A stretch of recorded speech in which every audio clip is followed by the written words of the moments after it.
Hey, what's going on? Isaac Wilkins here, and today I want to talk about 7 common habits that I see with my clients all the time that keep them stuck, particularly in their health and fitness. And they might be happening to you too. So, just a little background, it's been a while since I've been on this channel.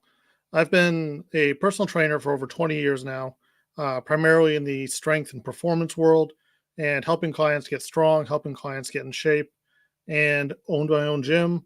Sold that a few years ago.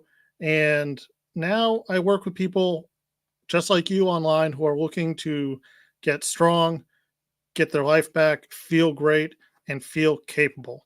So today, I see the same things happening over and over again with my clients. So I'm going to talk about 7 habits that I really find kind of keep people down and keep people from getting where they want to be. Um, and some of these things are a little more nebulous. Some of these things are much more focused and much more concrete. So let's get into them. So the first thing that I see is late night scrolling, right? And that's one of those things that, doesn't seem like a big deal, but you get caught in this doom loop and you end up kind of just scrolling for, you know, 20 minutes, 30 minutes, 40 minutes, 2 hours. I know what happens to me too sometimes if I'm not careful. But what's happening, especially when you do that late at night, is you end up falling victim to the algorithm. And I don't mean it in this like big nefarious way, that type of thing. But what I mean is the algorithm from all the social medias, the Instagrams, the Twitters, the Facebooks, all that type of stuff, even YouTube to some degree, um, tends to be looking for things that'll grab your attention, and it'll keep putting those things in front of you to grab more of your attention, right? Makes sense. Well, every time you do that, it fires your brain up a little bit. Your brain sees something interesting, gets fired up. And so you're hitting this over and over and over again. You're scrolling and scrolling and scrolling, and you get kind of caught in this like constant like brain firing. And now sometimes that's good. Sometimes there's great ideas that come from that. You get a good recipe, you get, a good fitness video, you get something like that. But at the same time, especially at night when you're trying to calm down, you're trying to get ready to go to sleep, that brain firing, in addition to the light of the screen, the blue light of the screen, what that's doing is it's fighting against your genetics. It's fighting against your evolutionary build, right? At night, we're supposed to kind of ratchet down. We're supposed to kind of get ourselves ready to sleep. We're supposed to get ourselves kind of in that low key rest and relaxation mode. The problem is you're firing yourself up. So even if you don't get mad at what you are viewing, what you're scrolling on, you still are getting excited. Your brain's getting wired up. So as opposed to now going to sleep and having a nice restful sleep, your brain's going to be kicking off all the time. So it doesn't seem like a big deal for a lot of people, but I find that one of the number one things for my clients, health wise, fitness wise, is getting enough sleep. And late night scrolling is one of the surefire ways to start messing with your sleep and keep you from that relaxation mode. Because remember, we're all busy. We've all got busy days. We've all got, jobs. We got stressors. We got advertisements. We got things that are firing us up all day. So we need something to calm down. So what I recommend with a lot of my clients is focus on something a little more chill. If you have some kind of a low key hobby, do that. If you read, do that. Yes, you're getting ideas from reading, but it's not nearly as inflammatory, so to speak, as scrolling on the social media would be. Number 2, drive through and DoorDash. Just look at my notes here. So, convenience is one of the marvels of our modern society. We have all this like stuff that our ancestors never had at our beck and call, right? You don't have to go hunt for your food. You don't have to go dig roots. You don't have to go do any of that type of stuff. You can just call and get, you know, really high calorie, high energy food that would have been impossible, quite frankly, 100 years ago, let alone 1,000 years ago, right? But the thing is we're wired for that. We're wired to always be seeking food. We're wired to always be seeking energy. And the easier it is, the better, right? Because back in woolly mammoth times, or saber-tooth tiger times, like to say to my clients, any sort of successful thing where we could get a lot of food was a great thing. Now it's so easy for us to get a bunch of food that tastes really, really good that we can just get it almost without thinking about it. And that absolutely makes it so hard to stay on any sort of a good nutrition plan, right? The more convenient you can make food, particularly food that's probably not that good for you, DoorDash, drive through, most people aren't getting like, a perfect salad, lean meats, all that type of stuff out of either one of those. And maybe you are, bless you, go for it. But for most people, it's going to be food that's not really what they're looking for as far as their nutrition plan goes. But it is fast, it is convenient, it's not cheap, but it is, you know, going to fill the belly and going to appease the beast, so to speak. Problem is, not that healthy for you. And the easier you make it for yourself to get that food, if you're somebody who struggles to stay on a nutrition plan, the easier it is going to be for you to fall off it, particularly when you get stressed. And we'll talk about that type of stuff in other broadcasts. But the more stressed you are, the more likely you are to go for something that's comforting. And comforting in the sense of your evolutionary space is, again, that high energy, good tasting food, which is, again, probably not what you want to do if you're trying to stay lean, fit, and healthy. So I'm not saying don't use a drive-through. I'm not saying don't use a DoorDash. But what I am saying is if they're like a common, regular habit for you, probably you're going to want to look into some other options and make things a little more complex on yourself. And that's what I'm going to get into next here. The next thing is not planning and being reactionary, right? Most of us go through our day without a real plan. Now, we may, have a work plan, which is why things get done at work. Or we may have hey, I got to stop at the post office and I got to stop here and I got to do this, and then those things get done, right? Makes sense. We have a plan, we do the plan. But when it comes to our health and fitness, I find a lot of people don't have much of a plan. They may have a workout program, but they don't have like a real structured plan of like, hey, look, I'm gonna eat this at this time. I'm gonna, go to the gym at this time. I'm gonna do these things, right? A lot of it's like, hey, I'll get to the gym after work, and then whatever I find to eat along the way is what I'm gonna do. And that not planning, it leaves you up to reactionary mode, right? It leaves you up to where you're gonna make snap decisions, and those decisions may be under stress. You'll notice a recurring theme here about stress. So that leaves you very, very victim to whatever happens. And if what you want to do is something different than what you've done, if you're looking for a program and a plan that's going to get you to a certain fitness goal, right? Get you in shape, get you stronger, get you leaner, whatever it may be, then you can't leave that stuff totally up to whatever is going to happen. You've got to have like a real plan, a real structure. Now, it doesn't mean that you necessarily need to micromanage to a T. This is one of the things I work with my clients as well, which if you'd like to discuss anything involving coaching or something like that, just hit me up in the links in the description. I'm easy to find. But when you have a really, really tightly micromanaged plan, you're at the victim to, again, whatever happens. Like, if you were going to eat at 10:15 and then your boss calls you and you got to stay over your meeting, that throws your whole plan off, right? But instead, build a flexible structure, build a flexible plan so that you know that there's certain things you're going to get done that day. You're going to get done certain workouts, you're going to get done certain things food-wise, and you're going to eat certain things. And having that plan in place, I find this from my own experience. If I don't have a plan in place, I'm much more subject to my whims, my hunger, my, oh, that looks good. I'm going to have that type of thing. But if I have even a simple plan in place, then it's very easy for me to stay on it because I just say, hey, look, I need to make sure I get this, and this done. Cool. Problem solved.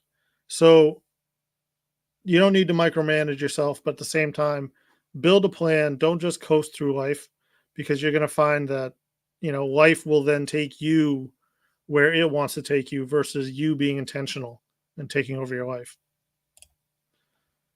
That goes right into the next thing I've got for you. Common habit number 4 is being busy, but not intentional. So we're a busy society, right? You know, it's applauded. You know, you ask somebody what they're doing. Oh man, I'm busy, busy, busy, busy. But we don't seem to get anywhere. A lot of people really struggle with getting where they want to go, with doing the things they want to do, right? They have these big goals, these big objectives. I want to drop a bunch of weight. I want to gain a bunch of muscle.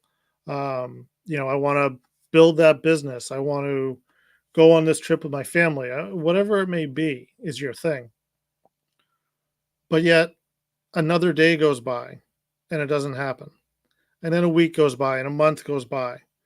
And you ask these people, what why hasn't any of this happened? Oh, I've been busy.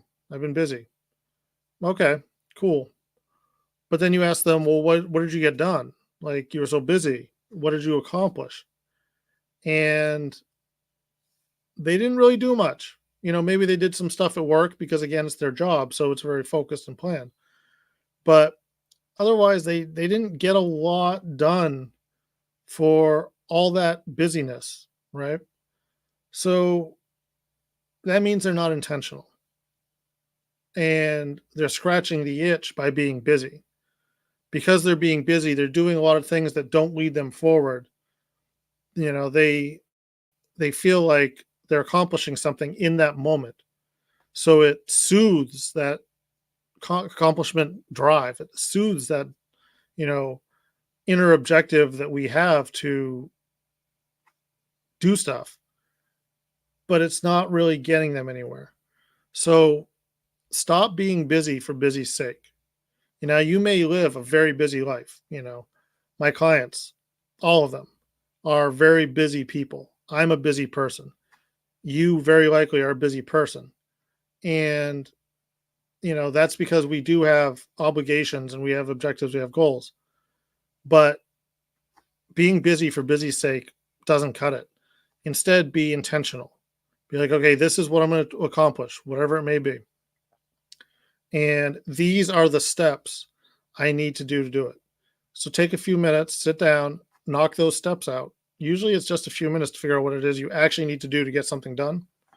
And then do those things. And if you need to be more specific, you can say to yourself, hey, I'm going to do this thing on this day. I'm going to do this thing on this day, stuff like that, and map it out. So now you can be busy, which you were being busy before, but now you can be busy with a direction and with intention. And that's where you actually start to achieve success. So the next thing is kind of in the same vein. It kind of rolls in with that. Is you find a lot of people are busy, but they're not being successful, and it's because they're more focused on the problems that they have. I call this problem focused thinking. I think I got that from Jason Selk, maybe. And usually complaining kind of goes in with this too. So you ask these people why they didn't accomplish whatever it is they're trying to accomplish, and they immediately will give you a bunch of excuses and a bunch of problems and often complain about those things. Well, this person didn't do this, and then this happened, and then the blah, blah, blah, blah, blah, right? And those may be very valid. Those may be things that happened. The ball might have been dropped somewhere. But it doesn't do us any good to focus on those problems because those problems are always going to be there. There's always going to be something. and it doesn't do us any good to sit around and complain about it. Now, I like a good vent session as much as the next person, and that's been shown psychologically to have value. You know, but there's a difference between the occasional vent and frequent complaining about problems. All you're doing when you're complaining and all you're doing when you're focusing on problems is keeping the focus on the problem. And quite frankly, those things that are keeping the focus on the problem aren't moving you forward. Instead, it's going to be switching that around and being solution focused. So focus on what it is to solve that problem and be relentless and be merciless on what it is to solve that problem. So if you're struggling to get lean, right? It doesn't do you any good to complain about your significant other bringing home snacks. It doesn't do any good to complain about how you just can't seem to peel the weight off, right? Instead, say, okay, they may bring home snacks. I'm going to ask them not to, but they may do it anyway. So, what can I do to get myself over that hump? Now you're focusing on a solution. And the answer may be whatever works for you, but you're focusing on that solution. Be like, look, this current plan I'm on isn't working because I've not lost any weight in the last 4 weeks. Okay, cool. So now you know that this plan isn't working. So now there's no sense in bitching about the plan. Now focus on what it is that you're going to do to change the plan to move you further ahead, whatever that may be. Those are much more valuable uses of your time and much more valuable uses of your energy. And the human brain is a solution developing machine, right? That's how we stayed alive during the aforementioned saber-tooth tiger times, is by focusing on solutions and by focusing on what's going to keep moving us ahead, not sitting around complaining. Because if we sat around and complained and didn't quest for new solutions to problems, we would have died out a long time ago as a species. So make use of that wiring that you already have. Make use of that instinct you already have to seek a new solution and move yourself forward in that way. You'll be much, much more successful. You'll feel better because when we're in motion, when we're in action, we feel good. Because again, that plays into our wiring. Excuse me.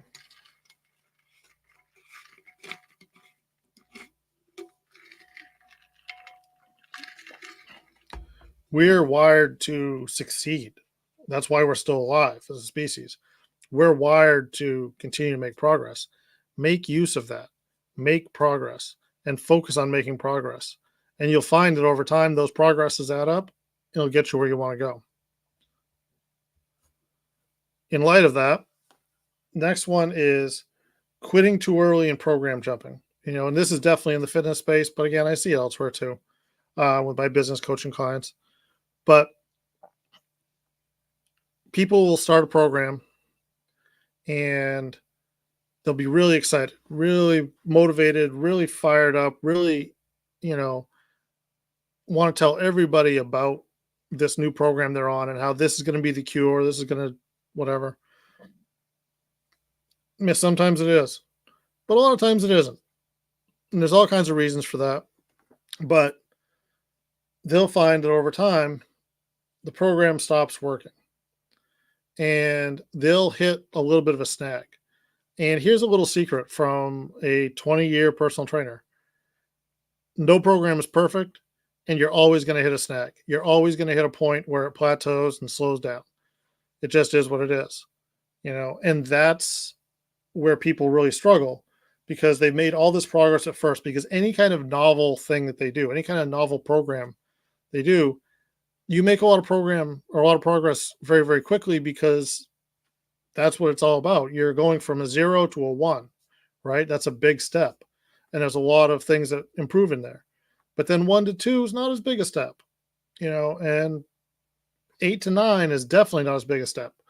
So, that leads to frustration. So what happens? People turn around, they jump, they go find a new program. And they make that 0 to 1 jump again, and they feel like they're making progress. but they really don't end up getting anywhere because they backslide and other stuff and they end up spinning their wheels. So here's what I always ask clients when they say a program's not working, whether it's one of mine or whether it's somebody else's. Is one, A, are you doing the program? You'd be surprised how often people say, well, kind of, and then I'm doing this. You know, that's not the program. So you can't tell if the program isn't working. You know, if you're supposed to train 4 days a week and you're averaging getting in the gym twice a week and you say you're not making the progress you should make, well, you're not really doing the program. So it's hard to say it's not going to work. Number two, are you still making progress? So people say, I'm not making any progress. But if they look at their data, you know, fat loss, muscle gain, weight lifted, whatever, they're still making progress. They're just not making it as fast as they were making it at first. And that doesn't feel good because you felt really good. You were up here when you were making that progress at first. But now that it's slowed down, you suddenly feel like you're not making any progress. But like we said, you know, step 8 to 9 is not going to be nearly as big a step as 0 to 1. So if the program's not making, or the program is still making progress, it's just slower, you might not need to change. That might just actually be the natural evolution of it. And you're now in the place where your returns are just not going to be as big, right? So are you doing the program? Are you still making progress, even if it's slower? Now, if the answer is yes to doing the program, B to not making progress, and you've exhausted everything else, you've done the program, now maybe it's time to switch. But don't do it just when you start to get frustrated. Don't do it when you start to slow down, because that's the nature of how we make progress. Is we make a lot of progress at the beginning, and then it's incremental gains after that. It'd be nice to just skyrocket, you know, right to the moon forever, but that's not how it works. And people have a really hard time with that. And so they get in this habit of jumping into different programs. And once that becomes a habit, when you start to get stressed out about not making progress or progress slowing, you're going to look to jump again. And that's going to keep you in that constant treadmill of, you know, program hopping, where you feel like you're just spinning your wheels, you're not getting anywhere. Number 7 is a really common one too. So I work with a lot of high achievers, right? By virtue of what I do, my clients in business, my clients in fitness, and both, um, they want to do a lot of things. They want to do them really well, and they want to do everything well. And I get it. You know, I want everything to be perfect too. I want to be firing on 100% all the time. But the truth of it is you can't go hard on everything at once, right? You just can't. You can't be at a 10 on your fitness, at a 10 on your nutrition, at a 10 in your job, at a 10 in your relationships, at a 10 in your hobby, at a 10 in whatever it is you want to do. It just isn't going to work that way, right? You only have so much time. You only have so much energy. You only have so much resources, whether that's money or, you know, goodwill or knowledge or whatever it is. You only have so much to bring to the table at any one time. So as a result, if you try to do everything really well at once, chances are all you're going to do is burn out and you're going to fail at everything, or you're going to end up doing kind of a half-assed job at a lot of stuff. And I see people go both ways. Either way, you end up upset and frustrated because you wanted to be at a top level of everything, and now you're either burnt out, so you're frustrated and exhausted, or you know you're doing a half-assed job of a lot of stuff, so you're not making progress, and you're not going to feel good. So what we focus on, my clients and I, is doing just a couple of things at that whatever 10 level, 9 level at a time. Now, the other stuff, we don't ignore it, right? Like, I'm not saying you should focus 100% on your fitness and focus hard on your job and ignore your family. I'm not saying that at all. But it's a lot easier and takes a lot less energy to maintain something that, or make a very small amount of progress, than it does to make the big leaps, right? So you may be at a phase in your life where you're at like a 9 or a 10 on your fitness. That may be like the number one priority. You want to look great for beach season. You have a race coming up. I've got a bunch of clients that do the adventure races, like the Spartan races, stuff like that. Um, tactical fitness races, that type of thing. So you may have a big race coming up. So you're going to put a lot of resources into your fitness, your nutrition training for that. You know, but that might mean that your job is going well, but you don't need to put any extra effort into where you're at right now. Keep doing your job, keep doing your thing. Again, I'm not saying don't do your job, but you might not need to be at a 10 on your job. You might need to be at a 6 because things are pretty stable. So you've got a 10 or a 9 on your fitness, you've got maybe a 6 at work. Still doing well, still making progress, still getting good performance reviews. After that, you finish the race, do well on that. It may make sense for you to take a little downtime from fitness, recover, move that to like a 6, and now you've got extra energy you could put in a job to try to get that next promotion.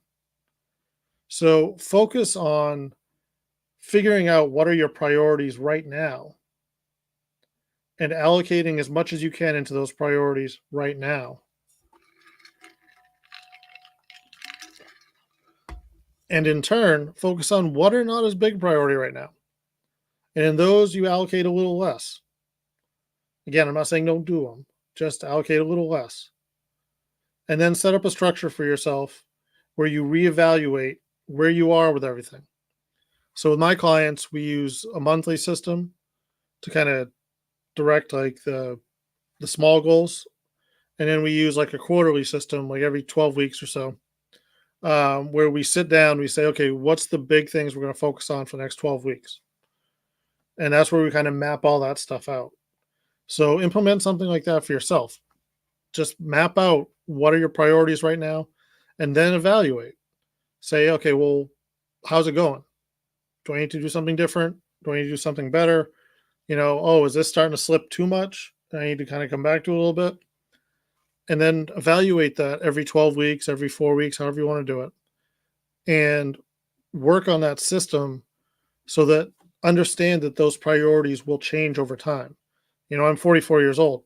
So my priorities at 44 years old are different than when I was 20 years old and I was still in school. Different priorities. So things that I would have put a 10 on when I was 20, I don't put a 10 on anymore. Doesn't say I don't still learn, I don't still focus on education. I'm not still in the weight room moving weight, but it's not as much of a priority as it was. Now I focus on coaching my clients. I got my business, I got my family. So it just depends on where you are and what your priorities are.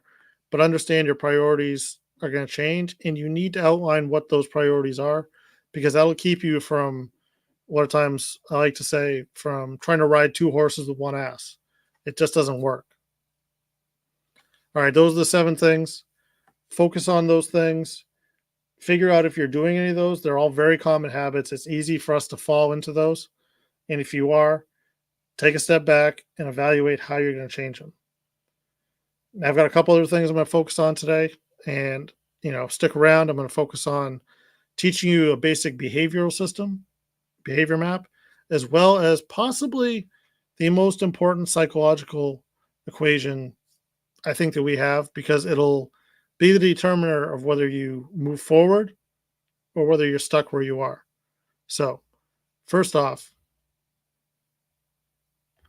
all right, let's talk about the fog behavior map. This is one of the best simple psychological equations to determine if you're going to do a behavior. So this is going to let you either A, do more of what you want to do, or on the alternative, disrupt that behavior and do something different instead. So this is created by BJ Fogg, who's at Stanford, I believe, researcher, super, super smart, and has the book Tiny Habits, where he talks extensively about this. So if you want to dig deeper, get his book. It's very good. But basically, the fog behavior map is or behavior model rather, is his model for determining whether or not you do an action. And it's B equals MAP, which stands for behavior, equals motivation, ability, and prompt. And this is one of the first things I teach my clients because it starts to give them the key to unlocking their own behavior. And when you understand your behavior, good, bad, otherwise, doesn't matter. When you understand your behavior and you can figure out how to manipulate those variables to unlock your behavior, you can start intentionally choosing behaviors that are going to move you forward towards your fitness goals, towards your life goals, towards your work goals, money, family, whatever it is, versus behaviors that are going to take you away from those goals, which are maybe are things you already have that you're trying to avoid. So a behavior is simply an action you take, right? Whatever it may be. Smoking a cigarette, going to the gym, choosing an apple over a candy bar, whatever the behavior is, right? It comes down to those three things: motivation, ability, and prompt. So, for example, if you just a very simple thing, you get up in the morning, you're going to go outside, right? Probably you're going to want to put shoes on. So, to do that, you have to tie your shoes. Well, you're motivated to a certain degree to tie your shoe. You have the ability to tie your shoe. At this point, I assume you know how to tie your shoe. And your prompt is going outside where you would have to tie your shoe. If you were laying in bed, you wouldn't have the prompt to tie your shoe. So manipulate those variables. There's a certain amount of motivation we have to do anything. Anything at all has a certain level of motivation. If it's something that we don't want to do, then our motivation is low. If it's something that we really, really want to do, our motivation is high. We have a certain ability to do something. Again, if we don't have a great ability, ability is low. If we have if we have a high ability, ability is very high. Those two can play inversely on each other. So, for example, I could be highly motivated to dunk a basketball. I could really want to dunk a basketball. But my ability to dunk a basketball is very low. So I got pretty good hops for a big guy, but I don't have that kind of hops. So as a result, even if I was prompted to dunk a basketball, had it in my hand, look at the net, people telling me to dunk a basketball, I'm not going to do it. I'm not going to do that behavior, right? And on the other hand, same situation, I had a very low motivation to dunk a basketball, didn't want to, but I could easily. I would have a low motivation, high ability, prompt still there. Behavior still doesn't happen because I don't want to. Right? So use this in your own situation. Like let's say, for example, you are trying to give up eating ice cream at night. Common one, see with my clients all the time. Okay. So motivation to eat ice cream is high. People like ice cream, particularly people that eat it every night. Obviously, they like it. So motivation is high. So how can we adjust that? Well, you could, set really strong goals for yourself of not eating ice cream. You could get some sort of emotional connection to not eating ice cream. You could start to, really focus highly on being healthy in your eating by your own definition. And as a result, that healthy eating motivation may get above the motivation of eating ice cream. But ice cream is really good. So it's a hard one to overcome. The best way to tackle that is the ability, right? So if we don't have ice cream in the house and you have to go to the store to get ice cream, that makes the ability harder. Not impossible. Obviously, you can go to the store, right? But for you to, at night, you're sitting down, you're watching TV, you're unwinding for the night, which is the prompt. That's when people would eat ice cream. If you want to go get up from that, you're comfortable on the couch, drive all the way to the store, get the ice cream, buy it, deal with the store, deal with all that BS, come back, to eat the ice cream, your motivation would have to be sky high to do that. If it's not, chances are you're going to skip the ice cream. So manipulating either the motivation or the ability is great. Now, in a situation where, like, say you didn't eat ice cream at night one night because you went out to dinner or you went to a movie or you were working late, so you just came home, went to bed. In that case, you never sat down on the couch and started watching TV, so you missed that prompt, right? So, whatever behavior you're trying to change, think of those three variables and how can you adjust them to end up with the behavior you want to achieve. That's the fog behavior model, and absolutely is one of the best things you can understand to move you towards the progress and the behaviors you want to do and away from the ones you don't want to. That's something I work with my clients all the time on. Again, if you ever want to talk about working together, figuring out your behavior models and how to adjust them, then check out the description. There's all kinds of ways to contact me. So the next thing we're going to do is we're going to talk about, I didn't like how that came out. All right, so let's talk about Conley's anxiety equation. And now this is possibly the most useful psychological equation you can get that's going to help you kind of figure out how to move forward. I like the fog behavior model.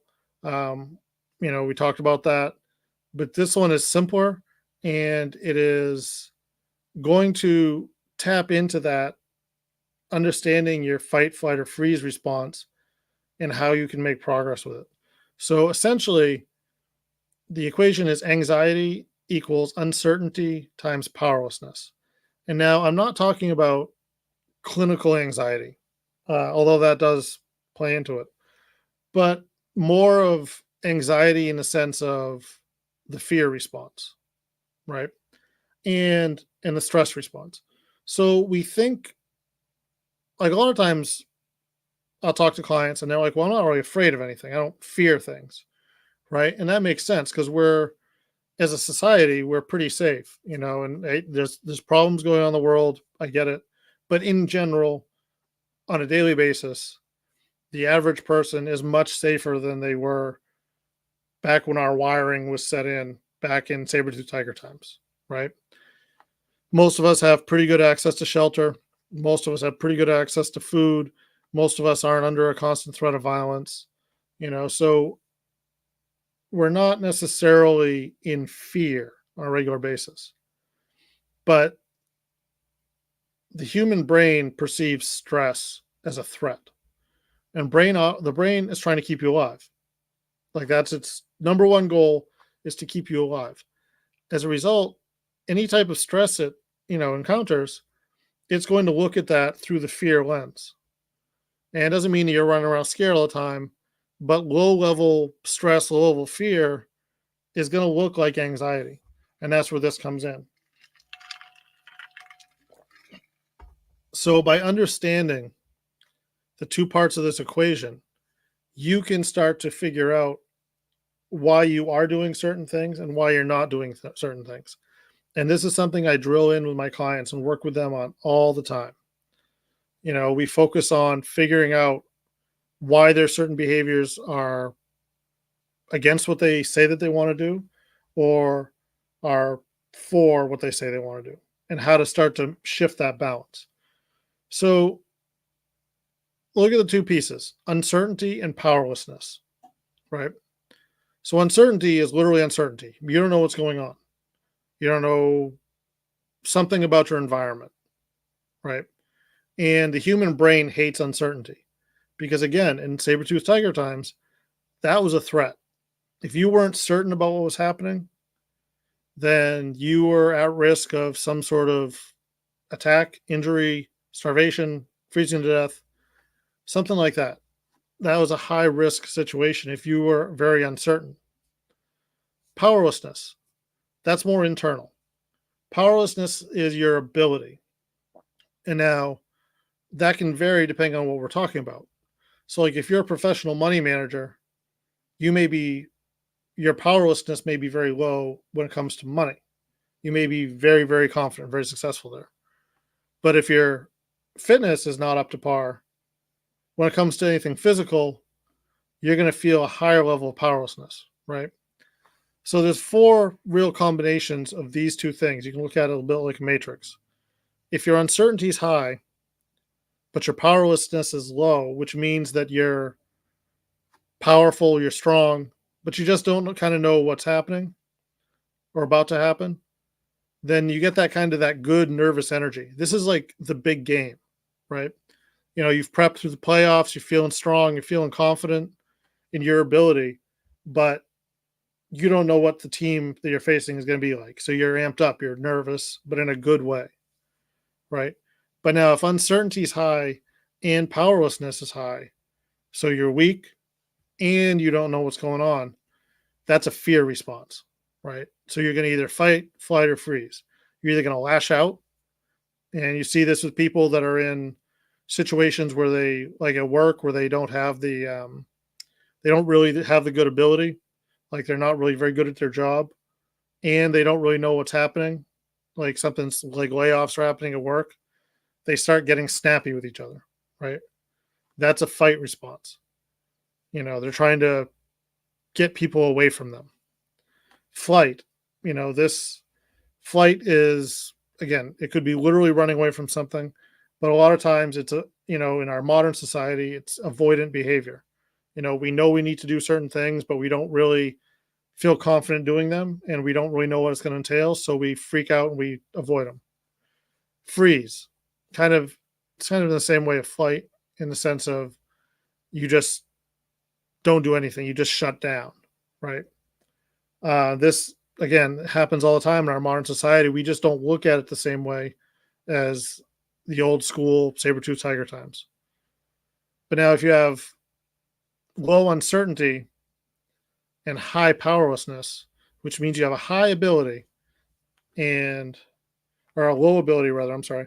If you have a low ability and you have a low uncertainty, so you know what's going to happen, but you really can't do anything about it, that creates apathy, because you don't care, because you know you can't do anything about it.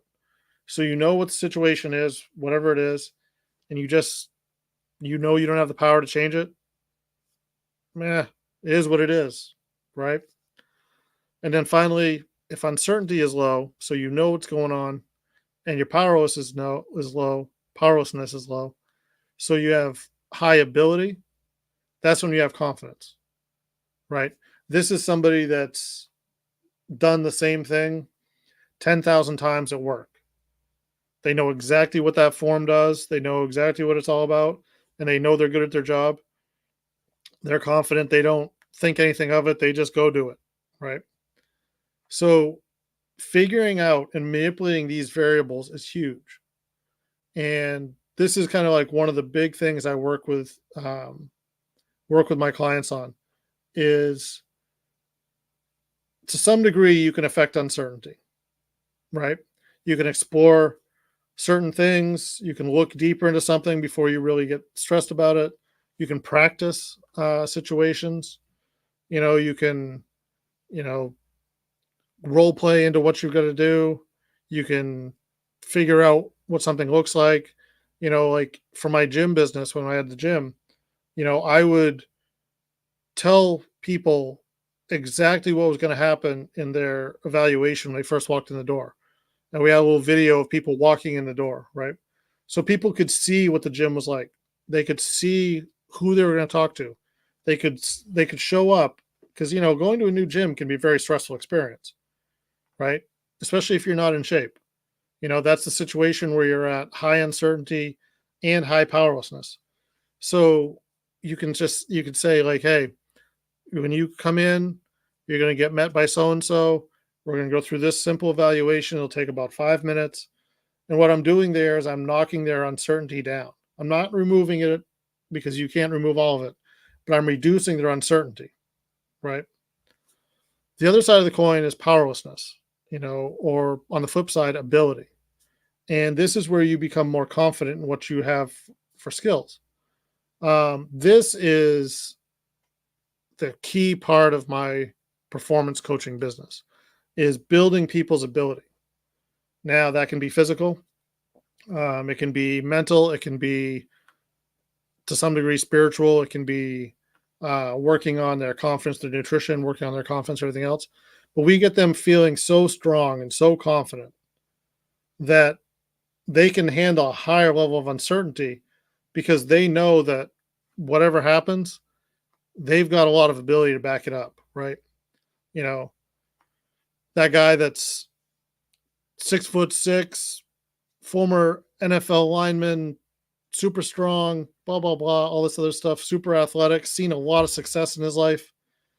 He's going to approach even a situation that he doesn't know with a lot more confidence than somebody that's physically incapable, uh, doesn't have a strong skill set, and hasn't had a lot of success in life. That person's always going to feel more powerless than that other guy. So when they walk into a certain situation, they're going to be more likely to be in fear than the stereotypical superhero, right? So the important thing is to mitigate your uncertainty as much as you can, but life is going to throw stuff at you. We all know that.